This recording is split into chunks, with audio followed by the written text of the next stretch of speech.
Welcome to another edition of the Peel Guys. I'm Justin. And I'm Edson. Thank you all for tuning in. Sorry for having a Tuesday edition. Josh's work schedule's been shit. Allergies kicked me in the balls, and Edson is Edson. Wow. Wow. I see how it is. Before we got on the air, Edson was trying to act tough. It was Trying. But before we get too deep into this, guys, thank you for tuning in. Be sure to give this video a like. Also, when you're listening to the podcast, go ahead and give that a like, thumb it up, like whatever on each of the streaming services. Go ahead and follow us on Facebook, Instagram, and Twitter at thepeel05. If you want to send us some questions or an email, thepeel2005@gmail.com. Shout out to Matt Flora Photography for sponsoring this episode of The Peel. What else am I forgetting? Oh, we also do have tips available as well. Those are in the description below on the video and the podcast. The tips help us out promoting. I look to probably do an ad here within the next week or so once we get into the season to help push the show along. But yeah. Man. Good. 11 days away. Yes. Getting there. I can't wait. It's felt like an eternity. I am doing my Peel civic duty and cheering against FC Frisco opening day. I'm okay with that. I'll allow it. I would hope so. But God, I can't wait for opening day. What's really funny though is you have the NFL, you have Major League Baseball and all that, and they like overly promote opening day or the start of the season. MLS really doesn't, but it always lives up to the opening day hype. I mean, maybe that's just me. I mean, I like it. I like the opening day. I love opening day. Obviously, opening day in any of your sports is one of the best. Yeah. And it's funny. I brought up about. I think I brought this up in the group, but man, this is the first time that the Dynamo are they're not opening their season, because obviously they're opening their season at home, but the next week they're opening on the road against Kansas City, or Kansas City's having their home opener against us. Mm-hmm. So it's the first time since 2012 that it's happened. That's a long time since the Dynamo's opened up a stadium against someone on the road. It's not going to be easy for them on opening day either. I mean, oh no, let's face it, guys. It's it's a rough home game, but it's not a home game. It's not going to play out as a home game. So I hope the Dynamo are also ready for that. Not saying that Dynamo fans won't show up, but there's also a lot of Cerrito fans and Mexican fans that are going to come for that match. Yeah, it's going to be interesting. I don't know. I mean, it like I said, it's going to be definitely interesting to see how the fan base turns out. Yeah. I mean, I liked what I saw preseason. Obviously we can talk about that, but yeah. I like the little Let's dive right into it. We did have, sorry, Edson, a first real match against a real opponent. Sorry, Edson. That was an RGV jab in case anybody didn't pick up on that. What did I say before we started the stream? You're just gonna start seeing Edson start doodling on our faces during the stream. No, it's funny because he holds the end button, so all he has to do is be he can just shut us off. All right, guys. That's it. It was over tonight. But the Dynamo did take on the New York Red Bulls. What was that? Saturday. It was Saturday, February 15th. First match of the Visit Tucson Sun Cup. Played out to a 1-1 draw. I know I watched the first half. Josh, you watched the bulk of the second half, right? I watched bulk of the first half and bulk of the second half. I didn't get to watch it live, unfortunately. No, I didn't either. Yeah, today was my first day off to actually sit down and watch it since then. But it was nice. It was like the way that I view this team before we deep diving into it, I think this team is, in order for them to win some MLS games, they're gonna need heart. Yes. They're definitely gonna need heart, and obviously players like Memo Rodriguez, he's got heart. Sorry, I was looking at the CCL match behind me. The Dynamo did try out a 4-4-3, and for the most part, actually not even for the most part, it was probably the lineup that you're going to see on opening day. Mark and Net, Lundqvist, Figueroa, Struna, Pizama, Boniak, Tomas Martinez, Vera, Memo Rodriguez, Benotaz, and Elise were your starting 11. And I was pleasantly surprised to see Tab throw out his starters right then and there. Sometimes you want to ease some of your veteran guys in the preseason, but I think Tab is the opposite of a normal coach when it comes to that. Yeah, I mean they went a full 63 minutes. Yeah. In this game, like I mean for your first like game in a tournament like that, because usually they're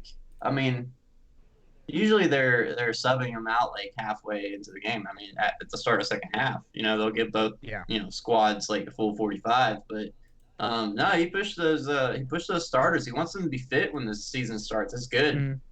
Yeah, that's definitely good. I know probably the biggest thing that stood out to me in the first half, and I do want to throw this out there now, is the left side of the defense, typically with Figueroa, looked a little suspect. Now, granted, we were talking about this before. It is the first match of preseason, a first real match against a real MLS team. And maybe all his cards weren't, or all the stars weren't aligned yet for maybe Figueroa, but there was at least 2 plays in the first half where he had gotten beat on the long ball or the through ball, and it's kind of one of those things they need to fix that quick. Especially being the counterattacking team, and as high up as the defense looked like they were playing. That's not how you. They're gonna rely heavily on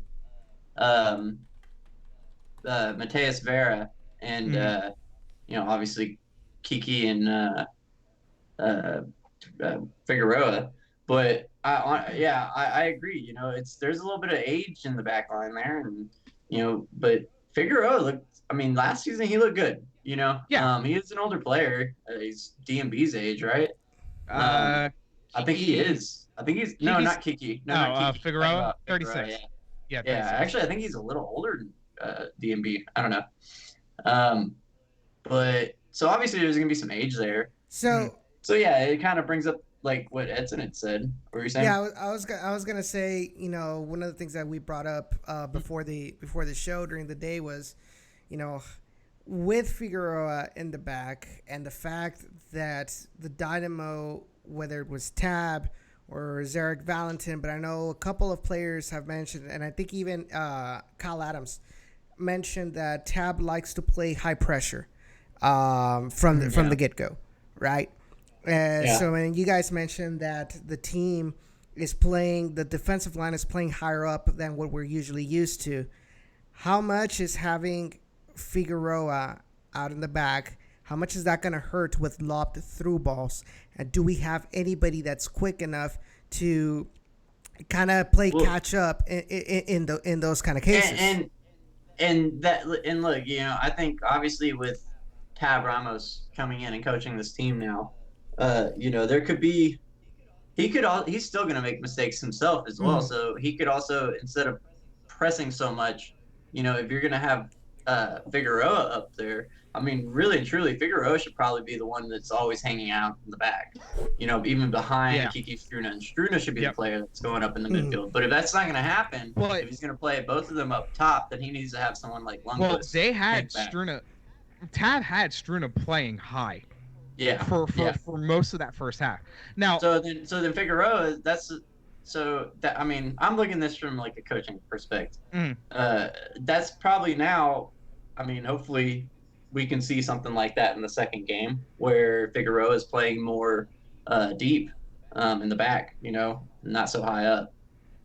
Because now that gives Tab Ramos, he knows how Figueroa is going to play against these teams. I don't know. They're going to play Yeah, they're gonna lob him in the back. I just feel like what So- you're trying to describe is kind of like a sweeper formation where you have the center backs one behind the other, or at least one A little yeah. bit, yeah. If they're gonna play so much pressing, yeah, you're gonna have to keep Figueroa probably back because he can't. It's like you said, he can't catch a ball like that. Yeah. Um, So, he can't catch a player like that. Edson, being our resident Toro analyst, did Kyle Adams get a ton of minutes at center back, or is this something that Tab is trying right now in preseason? No, he's always been a center back for us. He's always because he is listed in transfer market as a left. No, he's he played a couple of matches as left back, but that was the experiment, and mostly because of injuries. But he's always been a center back since his college years. So could Kyle Adams end up being a more formidable center back if Figueroa cannot be the guy that we need him to be? Yes, and Is he serviceable enough? I guess is what I'm asking. not if you need speed. He's all about No. he's all about positioning, and he's not very aggressive either. Like I said, it's all about positioning, and with RGV, there were very few times where the defensive line was high up. It was usually pretty much a normal positioning in the with the defenders. So I mean, I haven't seen him a lot of times in games where he had a lot of speed. You know what I mean? But what he did say was that style that Tab Ramos wants to implement with the Dynamo fits more of his style. So we might see the best of Kyle Adams under Tab Ramos's tactics, since according to him, that's something that he would play. That's the kind of tactics he would play when he was in college. So, and with the thought process of Kiki and what he brings to the table, the last thing I want him to do is sit back and play defense. I want him to be able to be that floater in a center back role that's playing high press. So good. let me ask you this: what do you think about Zarek Valentin playing center back position? What was he playing when he was? he was playing out on the right, if I'm not mistaken. He was playing out on right back. The multi-use So he was subbed in for- defender is Cabrera. He was the one that could play out in the wing, out on the left, or as a center back. Valentin, I think, for the most part, has always been out wide. Okay. Well, in his description, it's saying that he can slot as either fullback or center back. Yeah, he's a versatile defender. So he's kind of like an AJD, but we never really utilized AJD as a center back. But also, But we ended up having to use Kevin Garcia. That was a different coach out too. as a fullback. Yeah. I mean, they have some depth now, in these positions, and that was a knock towards. But think about this. All right, so here's the thing, right? So based on this tactics, based on how high up, I think we have a general consensus that we need some sort of speed out in the back. At least one of our center backs has to have some speed. You look at the list. You have Kiki, who we know pretty much for sure that he's going to be the starter, right? You've got Fuenmayor. You've got Kyle Adams. You've got Victor Cabrera, and you've got Minor Figueroa. Minor Figueroa, I think, might be on the bottom of the totem pole when it comes to speed, but he does have a lot of experience. Who would in those kind of situations, who would you want? Personally, I would want Fuenmayor. And I can't believe I'm saying that. Yeah, I agree. You mean the guy playing back? Yeah, playing. Yeah. I mean, he's still going to have some youth over Figueroa, and so obviously speed will come with that. But he's got to build that solid defensive center back position, because obviously we know a lot of issues with Alejandro Fuenmayor, and obviously he's was one of the hotheads. I mean, maybe under a different coach that changes. I don't know. Yeah. Especially a coach of Tab Ramos's caliber. So Yeah. I mean, I can tell you this, like Tab Ramos. We brought it up that this is their big signing. Was Tab Ramos. So it's kind of falling into him. Okay, so let me ask you this, Mhm. because this was one of the things that really set people off about Wilmer, was not sticking to a lineup. Do you think that people would be okay with that same thought process from Tab over what Wilmer was bringing to the table? Because let's face it, Wilmer would not stick to the same lineup, and I don't think Tab's going to have a short leash for everybody, because I just think that's the type of player or type of coach he is. George says, Figueroa is not looking good right now, and he's going to take take Flynn Mayor right now. And that could be the case. That's the whole point of the preseason, though, is to play your different lineups now. Yeah. Learn the team. Don't continuously do it midway in the season. I don't think that we're going to see that from Tab Ramos. We might see it at the start, but possibly not, in the mid-season. I mean, obviously, you're going to have your solid starters. Because, well, the one thing Wilmer would do is, guy has a stretch of 4 or 5 good games, then has a bad game. Well, that guy's automatically on the bench, because that's Wilmer's thought process. Players have bad games all the time. Yeah. So one bad game doesn't discredit his 5 good games. And Yeah, and when you juggle the starting lineup that much, so much within a season, you never truly build that actual team chemistry. Correct. Exactly.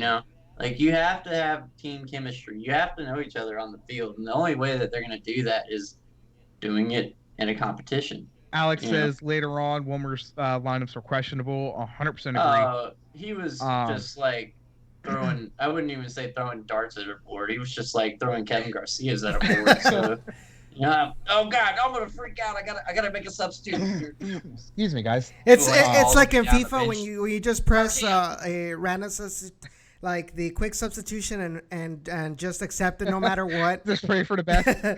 It's one of like in FIFA where like you're trying to sub out a center back that's low on energy and it tells you to switch him with a striker. Like what? Yeah. Oh yeah. Yeah. They want to like take out like your best player and stuff. Yeah, it makes no sense. Put in Kevin Garcia. See, but that's the thing. Like automatic sub every game for me in FIFA. It always wants to sub Kevin Garcia. I'm like, bro, I'm playing as Barcelona. Why is he on this team? It's a sign, bro. It's a sign. But what I was gonna say, here's the thing. The thing about it is like, and I'm kind of guilty about this too when it comes to RGV. Is kind of saying, you want some sort of consistency in the lineup, but you also have to think about, changing one player, not like doing it on a week-by-week basis, but so often here and there, put in a couple of players and to kind of turn around. And rotation?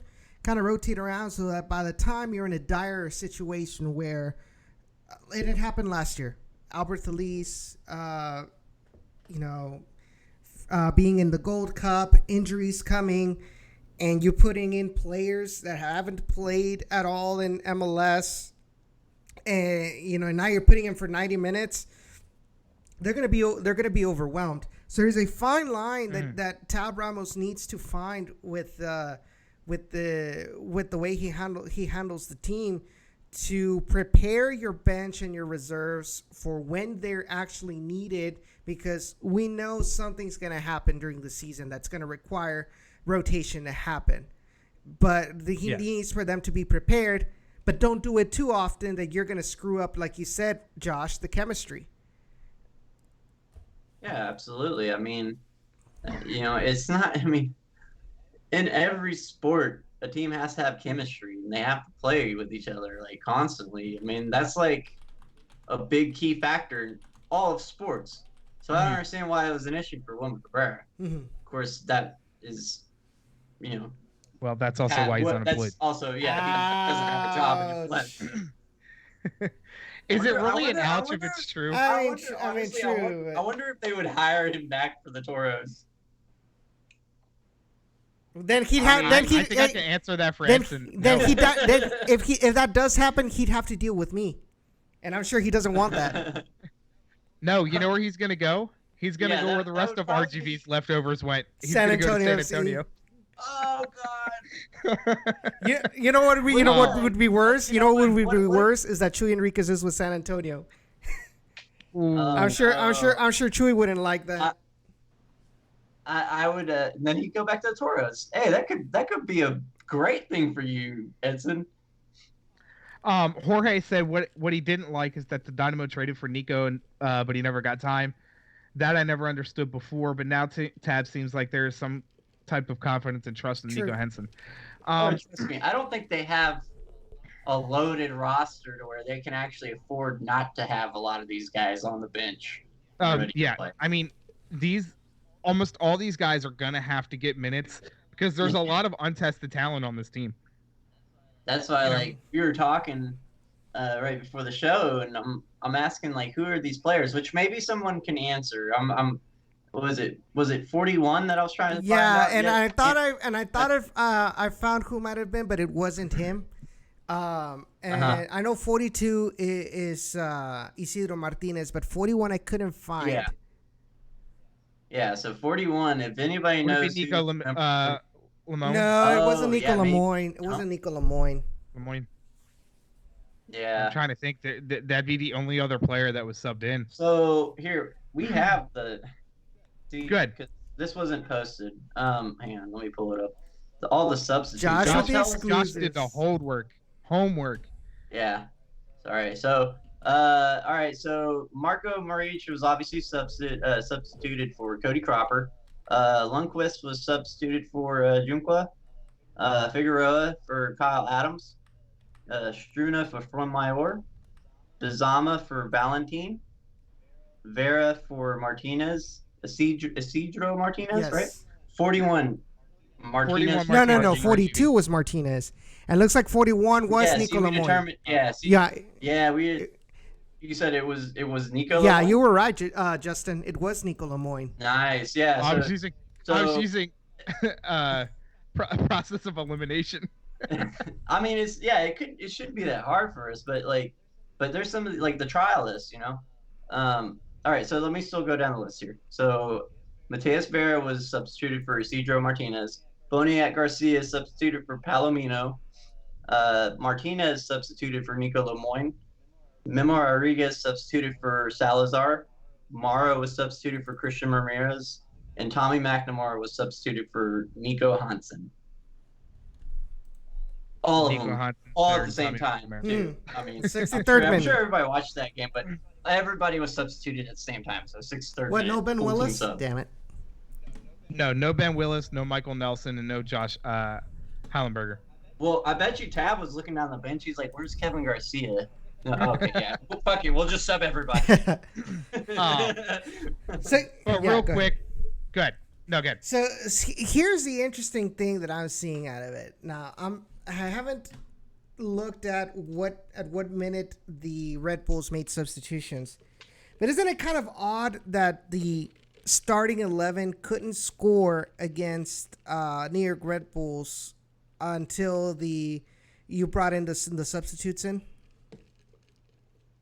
So were they already subbed in at the time when we scored the goal? That's what I'm trying to find out. So it looks like the email doesn't have it what minute they were subbed in. Yeah, no. I'm gonna have to send an email to the Dynamo and be like, hey, we need these. No, you know what?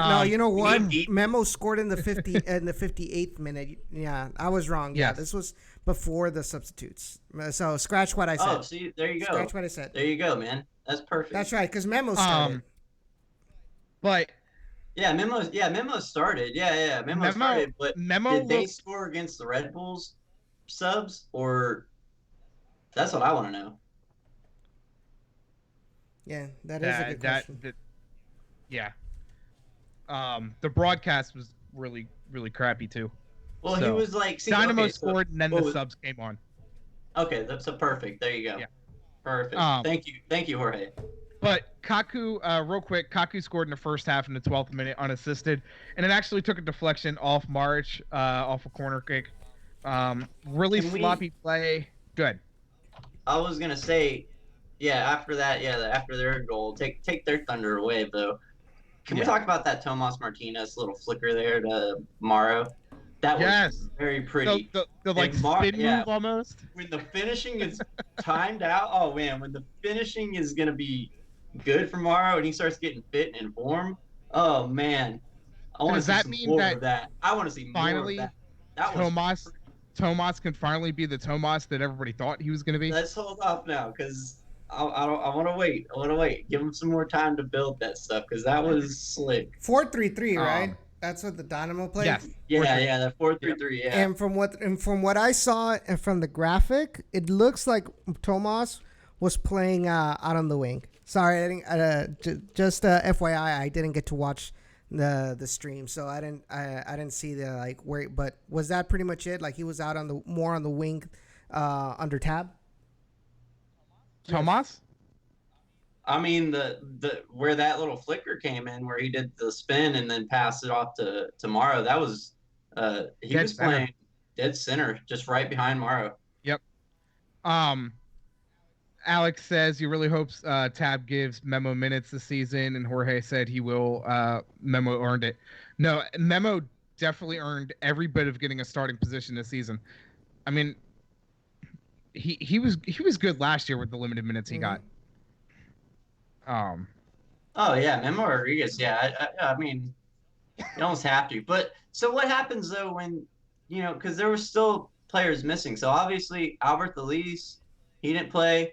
Darwin Quintero didn't play. Darwin Soren didn't play because they just weren't with the team. And so when they come back into the gatefold, how is this going to juggle the lineup? I'm going to dare and say Tomas will be on the bench. It's not too far fetched. I mean, it's not. Yeah, it's not because you do have Quintero now, but doesn't Quintero play out in the wing? Well, then where are you going to put Albert Elise and Memo? Is Memo going to be going back as a substitute then? Who knows? I mean, maybe they could be fighting. I don't know. Maybe they could be fighting over. Because in the middle, you've got. I think Memo takes. Yeah. I can see Memo. Yeah, Memo playing out in the left wing, and then. I see. You know what role I think fits Memo the best, and I honestly feel it's number 10. I think Memo has what it takes to be an MLS number 10. I agree. I think his vision on the ball. He's not selfish, and he's got a good strike. Clearly. No, and the little bit of link up that we did see between Memo and Morrow was lightning at the end of last year. I honestly think, sorry, Tomas, you need to learn from the rookie. Not rookie, young kid. Excuse me. Now, I mean, Memo's scoring goals.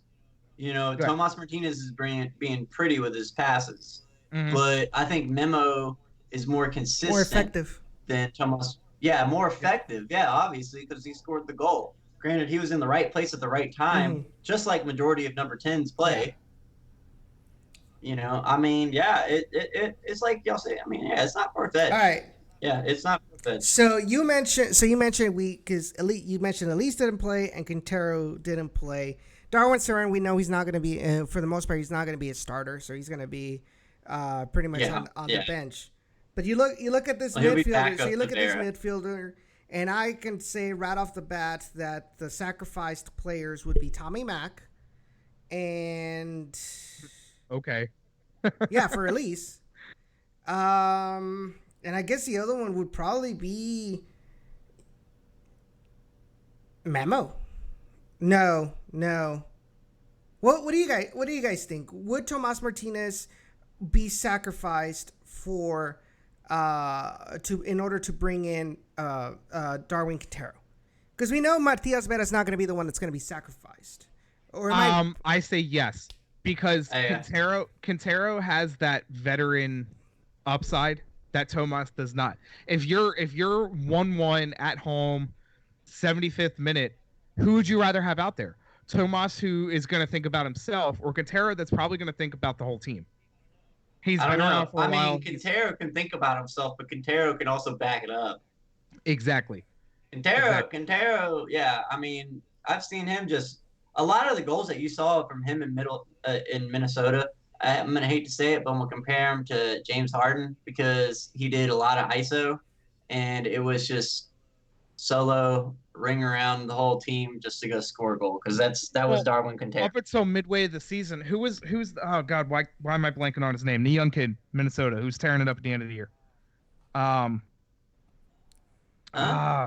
The young kid in Minnesota. Why am I blanking on his name?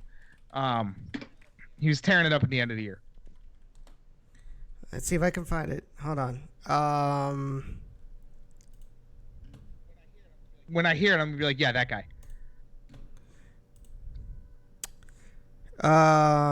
Molino? Yeah. Was it Molino? Kevin Molino? No, because he's from the Kevin Molino's from Trinidad. No, it wasn't him. No, I'm looking at Mason Toy. There you go. Mason Toy. Yeah. That's who I was thinking of. Yeah. No. Yeah. Absolutely. Yeah. Mason Toy was. Quintero had to do it by himself. He didn't have anybody. Mason Toy wasn't coming into his own yet, and that was before AJ and Heath decided that he wanted to be an idiot and bench Quintero. So. Let's hope that he was actually an idiot and did not bench him for the wrong reason. Yeah, young kid from Minnesota, Christian Ramirez. There you go, Miguel Ibarra. But before we get too deep, we'll close this one out real quick, and then we'll move on. Houston Dynamo New York Red Bulls did score. Kaku unassisted in the 12th minute. Memo Rodriguez unassisted in the 58th minute to a 1-1 draw. We will take on. Damn it! I had it up. There it is. Oh, we just got CONCACAF. We got CONCACAF. What happened? Hey, don't worry. That's inside joke. We'll tell you later at some point. Did we get a thumbs down?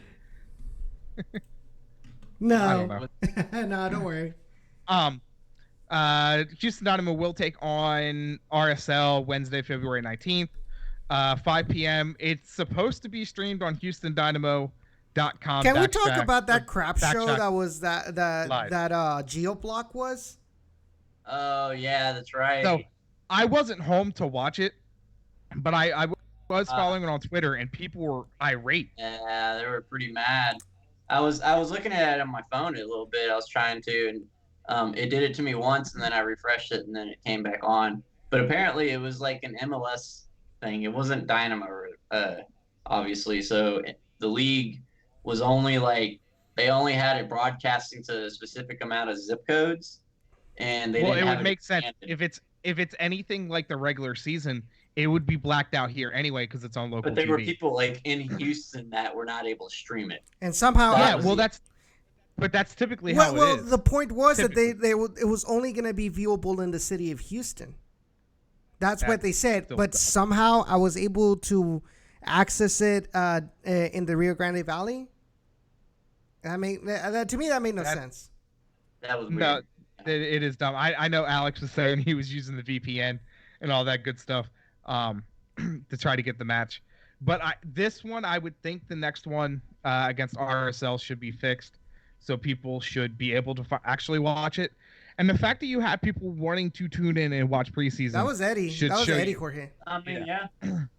So yep. But what I don't understand is, it's freaking preseason. It's not like those matches are exclusive to ESPN Plus or FS1. Yeah, there's no need to geo-block any preseason games. Like what was going on through their freaking minds? The Macs are gonna have MLS is on their high horse right now. They're like, wait, we gotta try to make money off this. Fucking MLS. Well, what got me is you have 200 seats max there. You're really mad if people want to watch a preseason game? No, I was making a joke. I actually just think that MLS doesn't like they're not paying attention. No, So it's like, 'Cause that's oh, just- we need people to follow the teams. Yeah, let's block it to whoever doesn't live there and for whoever who those live to as well. So while we're recording this show, the CCL has also started today. The round of 16. Portmore United FC is taking on Cruz Azul in Jamaica, and I just realized that Portmore's sponsor is Honey Bun. I'm not lying. That is awesome. Everybody gives me garbage about Bimbo being the union Hey, sponsor. he actually pronounced We're it not right. sponsored by Honey Bun. Hey, Man. to be fair, Honey Bun is really good. Yeah, you got a point, but yeah, just as Edson said, I'd probably rather eat a honey bun than Bimbo bread. Have you heard Edson talk about Bimbo? He's kind of high on them. Yeah, Edson does have a problem there. Hey, they're good. Couple other things we wanted to touch on real quick. The Dynamo U15s and U17s have been playing for qualification within the Generation Adidas Cup. Let's just say the U17s are a lot better than U15s. Okay. U17s did take on, let me scroll down. Dallas, they did lose to Dallas on the 17th, 3-2, unfortunately. Not a good look. And on the 15th, they did beat LAFC's U17 Academy 2-1. Right now, currently in the standings, they have qualified for Division 1 in the Generation Adidas Cup. 12 points, 4 wins, 2 losses, 0 draws. So good for the U17s. Completely different story for the U15s. Excuse me, guys. These allergies are kicking my rear end. U15s though, 4 points, 1 win, 4 losses, 1 draw. With the last match being on the 17th, and we got blown out by Dallas 6-1. Shame. Yeah. That is a shame. I'm sorry though to change subject on you, but am I the only one that wants that white Inter Miami silk bedroom? Like, have y'all actually seen it? Like, it looks like a silk jersey. Like, it looks like it's made out of pajamas. I think you're the only one. No, I'm not kidding. I know, but I think you're the only one that wants that jersey. Oh no, I'm just kidding. I don't want that jersey. It's hideous. I'm pretty sure my sister would want it, but that's because she's a huge fan of Pizarro. No, I'm not looking forward to playing Inter Miami. You know what?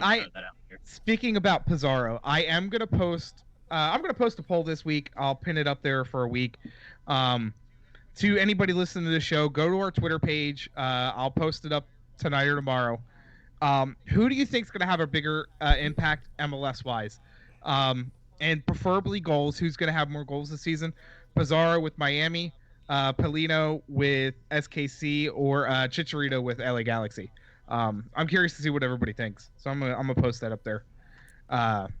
Maybe we do another poll next week. Over/under for wins for the Dynamo. I like that one. Or road wins. Let's make it complicated. Yeah, that'd be good. Yeah, because it would be good. Well, we're in the 25th edition of MLS, and I think teams are finally realizing you have to go on the road and get results to make the playoffs. It's not like MLS 4 or 5 years ago where you get one road win, couple road draws, and you'll be fine. No, if you don't do anything on the road, you're not making the playoffs.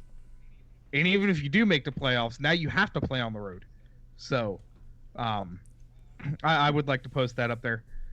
Did you all get your invite for the 25th? I'm sorry. Go ahead. Sorry, I got another thing here too. This is funny. So I'm looking at right now. I'm actually looking at like merchandise and stuff on the Dynamo's website. Did y'all know that they are now selling a Houston Dynamo black thong? Not even kidding. Well, And that is on their where website. we will officially end this show. That is hilarious. I'm sorry. That is well, hilarious. talk about losing our advertiser friendly status.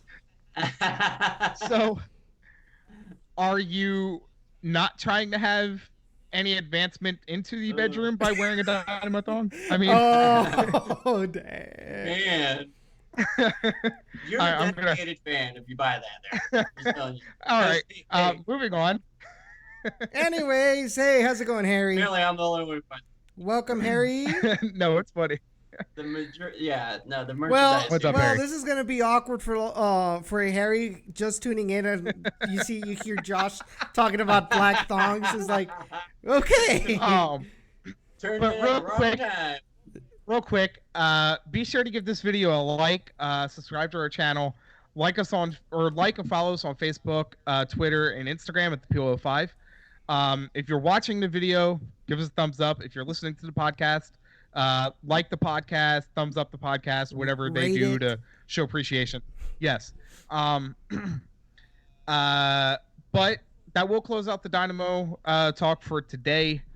Let's see. We got a match coming up.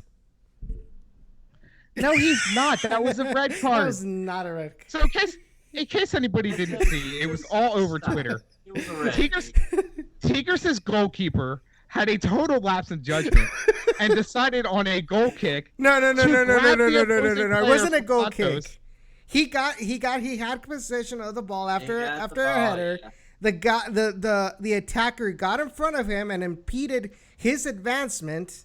He did not. Yes. He was walking away from him. No, he went towards where Nahuel Guzman was. Whatever. Guzman ran to the. He grabbed him.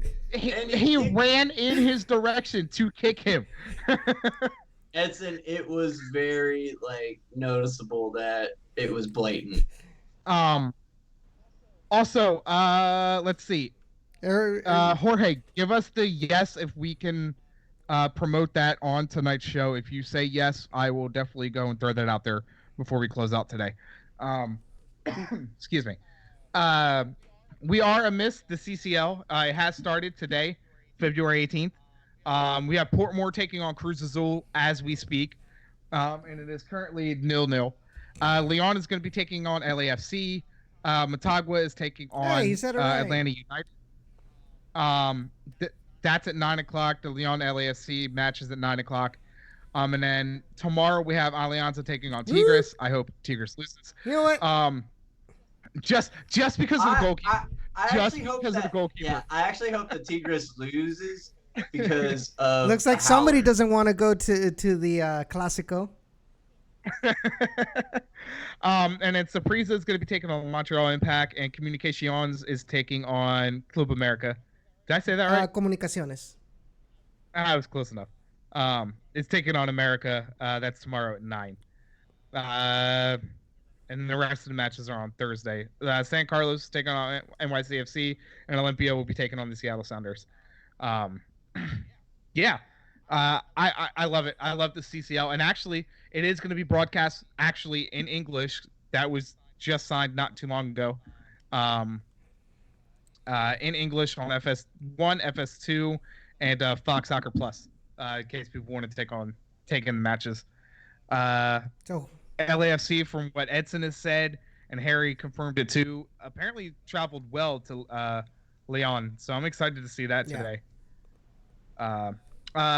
Also, be sure and Jorge, if you guys can post this. Jorge, I'm trying to think. You guys have a link up on your Twitter and stuff like that, and we'll push it out on the Peel's social media sites. Why am I blanking? Jorge's with the Hustle, so I don't or the Surge. I don't know why I'm blanking on why I couldn't put 2 and 2 together. But be sure to check out the Surge, February 25th, 6 to 8:30 at Pitch 25. They're gonna have a Q&A, raffles, etc. Get out there, get pumped up for opening day on the 29th. Man, I honestly wish that we knew them when we tried to do the March for the Match. Right. A couple years ago. Man, that would have been awesome. We did have 20 plus people. No, we didn't. We had 5. Yeah, you're right. Yeah, nobody joined in. We had 5 of us. And we were just chanting. Yeah, it was. Yeah. Man. Dude, we were loud. We were very loud, yeah. What else we got? Oh, fun little fact about this Portmore United match, and I was telling the guys prior to us going live.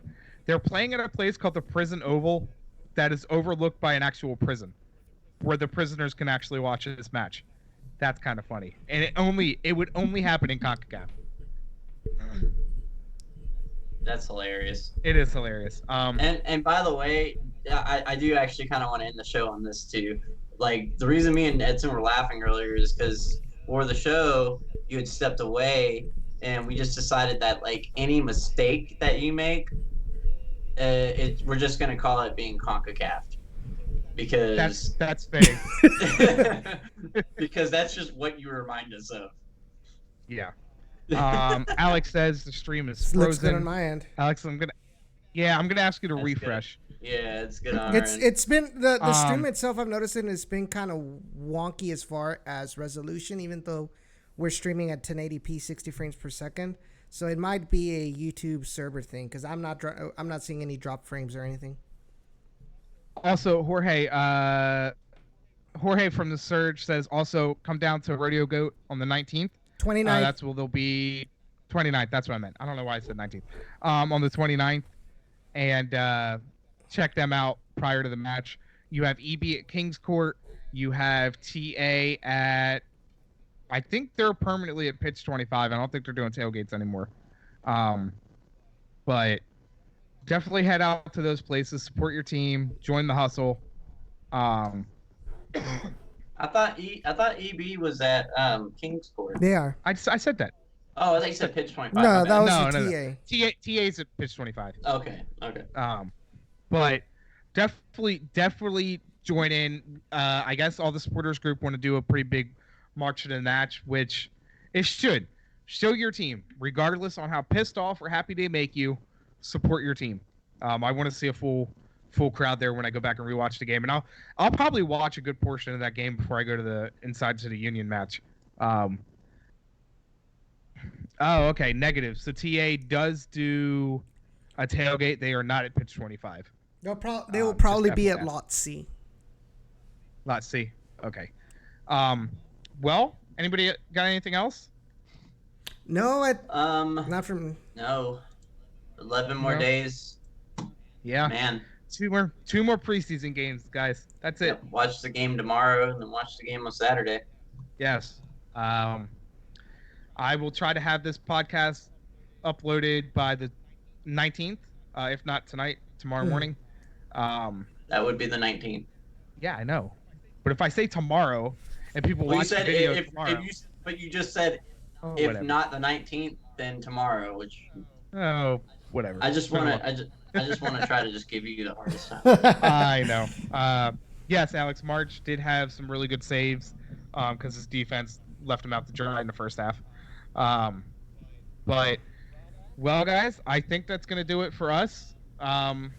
Again, thank you, everybody who tuned in. Jorge, Alex, Harry, everybody. The regulars. I'm surprised nobody wanted to talk about the whole Cincy thing. I'm surprised it wasn't brought up in the chat. Well, Cincy's ex-manager is a racist. Drop the N-word, regardless if it was in a rap song or not. And we'll leave it at that. There's no need for that in soccer. And it's the same thing that happened at what was the Italian club where the player just walked off the pitch. It was with Balotelli, no? Pretty much said, no, it wasn't Balotelli. Oh, you mean like recently? No, that was Porto. Yeah, that was Porto. Porto, yeah. He told the fans F off and walked off the pitch, and I don't blame him. Yeah, it's a shame. It's a shame that his teammates didn't support him. Yep. There is no need for any type of racism. Look, Josh and I would be the first ones to tell you we shit talk to players on the sideline, but we will never, ever cross that line, ever. Yeah. At the end of the day, it is just game. Yeah. There's no reason to go that route. It's pretty frustrating to see that invading into soccer, and you see it a lot now. It's just like, really? Why is this a thing? Shit talking is a part of sports, but don't ever cross that line. Yeah. But you know what I found? Yeah, go ahead. Continue. And honestly, if you are one of those people and I'm pretty sure that Josh and Edson would stand by me. We don't need you listening to the show either. We don't want that kind of support around the club. So, pretty sure none of them. Pretty sure our fans are pretty good, pretty solid. No, we are. Like I said, you can the whole 6 of them watching right now. You can shit talk all day, but don't ever cross that line. Thank you. Yeah, exactly. But what I did find interesting was MLSPA pretty much in their release pretty much called out FC Cincy the way they've handled it. And I believe they also talked about the press because they mentioned that the whole story that he was just singing along to a rap music was not true. Yeah. So no, I mean, yeah, it's an unfortunate situation, and there's no need for it. Jorge says, "Get out now." But again, guys, I think that's gonna do it for us tonight. Kind of a shorter show. That will not be the case here in about another 2 weeks. I wouldn't see our shows being anything less than an hour. But thank you guys for tuning in. I'm Justin. I'm Josh. I'm Edson. And you've just been CONCACAF'd. Nah, this is...